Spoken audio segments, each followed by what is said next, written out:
India में cricket is not just a game, ये तो कई बार सुना होगा हमने। इस गेम से मिला फेम जितना ही सुहावना है, इसका क्रिटिसिज्म उतना ही दर्दनाक। मगर क्रिटिसिज्म तो करियर के किसी न किसी फेज में हर किसी को फेस करना पड़ा, फिर चाहे वो सचिन रमेश तेंदुलकर ही क्यों ना हो। मगर हार्दिक के साथ ये क्रिटिसिज्म हेट में क्यों बदल गया? क्या इसका कारण सिर्फ रोहित शर्मा से कैप्टनसी छिन जाना है या और भी कुछ? क्या ये कहना गलत होगा कि विलिंगली या unwillingly Hardik is trying to dig his own grave?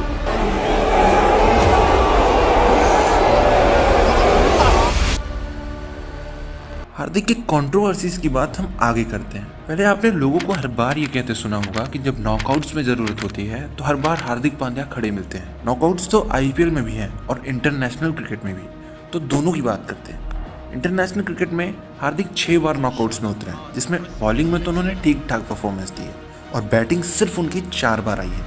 चाहे वो पाकिस्तान के खिलाफ 2017 चैंपियंस ट्रॉफी फाइनल्स हो, जिसमें हार्दिक पांड्या ने 43 गेंदों में 76 रन बनाए।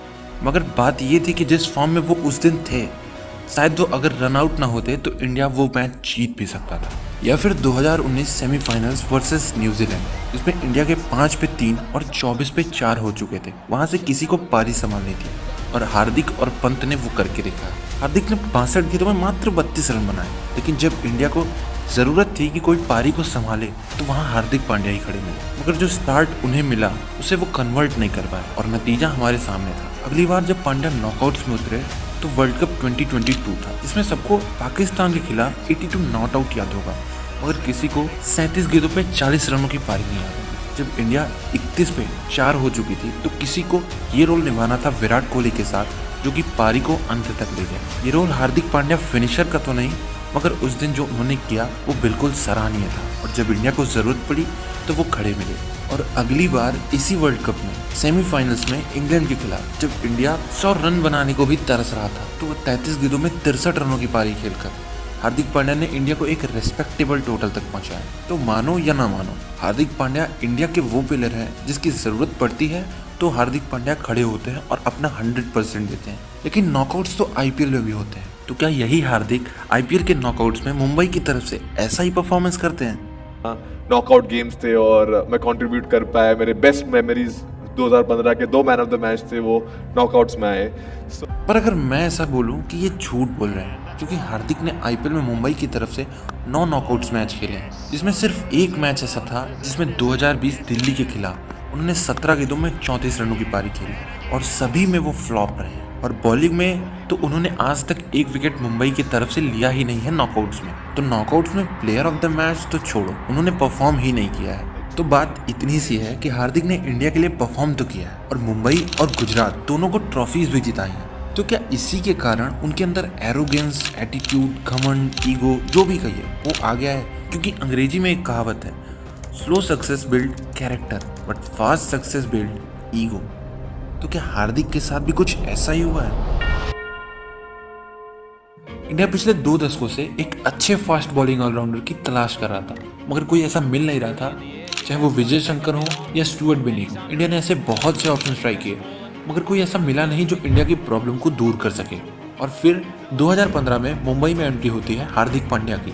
2015 सीजन की उनकी हाईलाइट थी उनका स्ट्राइक रेट और उनकी बॉलिंग करने की एबिलिटी। 2016 उनका उतना अच्छा नहीं गया, लेकिन तब तक वो सबकी नज़रों में आ चुके थे और उन्हें इंडियन टीम में जगह भी मिल गई। और जैसे उनका 2017 आईपीएल और इंटरनेशनल क्रिकेट गया, उससे उनके करियर को एक अच्छा मूव मिला और उसके बाद उनकी ठीक ठाक परफॉर्मेंस और आए दिन उनकी खबरें उन्हें लोगों की नज़रों में रखती थी। इन्हीं सब कारणों के चलते लोगों को ऐसा लगता है कि हार्दिक को समय से पहले और जरूरत से ज्यादा फेम मिल चुका था। बुमराह, जडेजा, शमी, धवन हार्दिक से किसी भी एस्पेक्ट में कम नहीं है, लेकिन अगर फैन फॉलोइंग की बात करें तो हार्दिक सबसे ऊपर खड़े मिलते हैं। सारी बातें होते हैं सर, लोगों का तो काम है कहना सर, मैं क्या करूँ सर। हार्दिक पांड्या के साथ थोड़ा न्यूज़ बिकता है और इसका एक बहुत बड़ा कारण है उनकी आए दिन कंट्रोवर्सीज, इंजरीज, फेलो टीममेट्स की तरफ उनका बिहेवियर। और मानो या ना मानो, रोहित शर्मा का जितना हाथ है हार्दिक का करियर बनाने में, उतना शायद किसी और का नहीं है। लेकिन आज तक हार्दिक ने कभी भी उनको क्रेडिट नहीं दिया है, जिससे उनके फैंस आए दिन हार्दिक को ट्रोल करते रहते हैं। चलो ये सब बातें तो पुरानी है, लेकिन हार्दिक के साथ जो अभी हो रहा है उसके जिम्मेदार भी हार्दिक खुद ही है।